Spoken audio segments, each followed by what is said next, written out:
Desde hace décadas, numerosos investigadores trabajan en lo que hasta hace bien poco parecía un sueño de ciencia ficción: reanimar el cuerpo de personas que permanecen congeladas cuando se conozca el remedio a la enfermedad que les causó la muerte.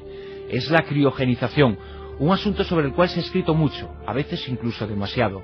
Hay parte de verdad y no menos de mentira, y cómo no, el tema ha sido caldo de cultivo para el nacimiento de auténticas leyendas urbanas. Una de ellas es la que les contamos hoy mismo.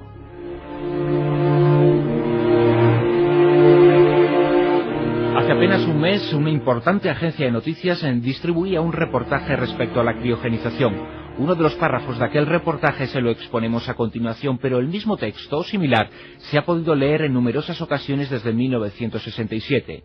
Leemos textualmente: el caso más conocido y costoso es el de Walt Disney, que se mantiene congelado vivo en estado de hibernación en una cápsula especial de criogenia a menos 166 grados centígrados en atmósfera de nitrógeno líquido, con una previsión de 60 años hasta descubrir tratamiento para su cáncer linfático y preservar así su cuerpo mediante el congelamiento con la finalidad de resucitarlo en el futuro.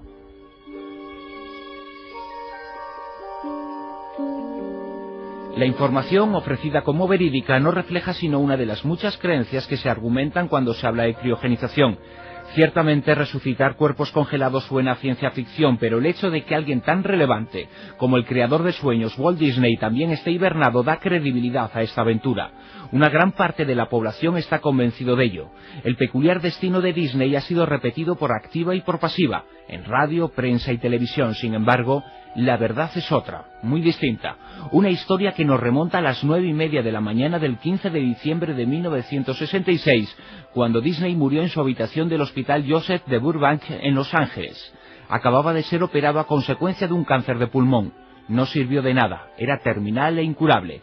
Según la historia popular, a continuación su cuerpo fue enviado a un laboratorio de California. Allí le sustituyeron la sangre por un líquido que no cristaliza, paso fundamental para congelar a alguien.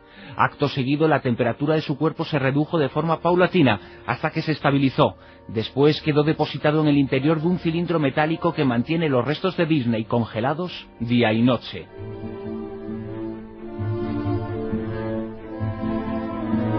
Pero según los certificados de muerte y enterramiento, la realidad circula por otra senda. Se celebró un funeral íntimo y sus restos fueron incinerados.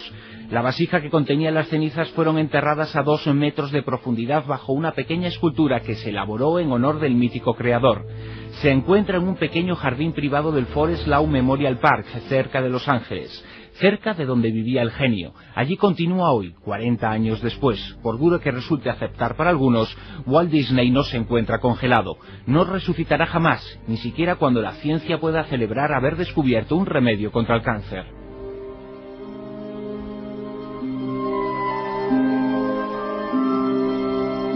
Se conoce el origen de la leyenda urbana de Walt Disney. Efectivamente, no muy lejos de donde se encuentran sus cenizas está la sede del laboratorio Alcor, una fundación que criogeniza a personas fallecidas con la esperanza de devolverlas a la vida en un futuro.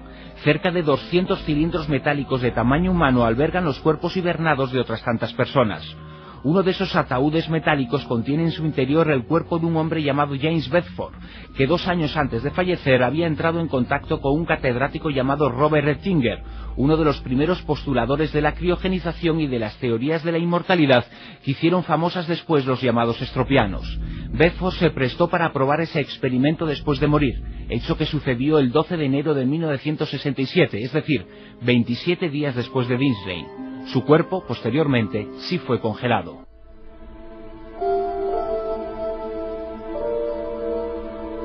Uno de los seguidores de esas teorías sobre la inmortalidad era, por aquel entonces, Roy Disney, a la sazón hermano de Walt Disney. Fue el quien divulgó por primera vez que su hermano se había sometido a ese proceso de hibernación, pero en realidad lo que hizo fue atribuir el procedimiento al famoso dibujante y no al citado James Bedford, cuyo cuerpo fue tratado tras la muerte del modo que señalábamos al comienzo.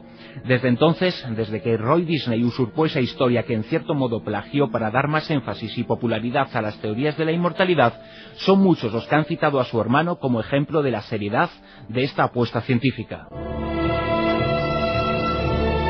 Ni los esfuerzos actuales de la familia Disney para desterrar el mito ni los especialistas en leyendas urbanas sirven de nada. Recientemente, el propio tío de Disney inauguró una exposición en Caixa Forum de Barcelona. Aprovechó la ocasión para negar que hubiera sido congelado. Incluso recordó que la leyenda urbana se la creyó el propio Salvador Dalí, con quien había trabajado en un cortometraje de animación elaborado en 1946. Lo que no señaló es que su propia familia ayudó a difundir el mito. Eso sí, hay algo de verdad en toda esta historia. La criogenización existe. 200 personas esperan congeladas a que sea una realidad. Otra cuestión es que en el futuro pueda llegar a ser efectiva.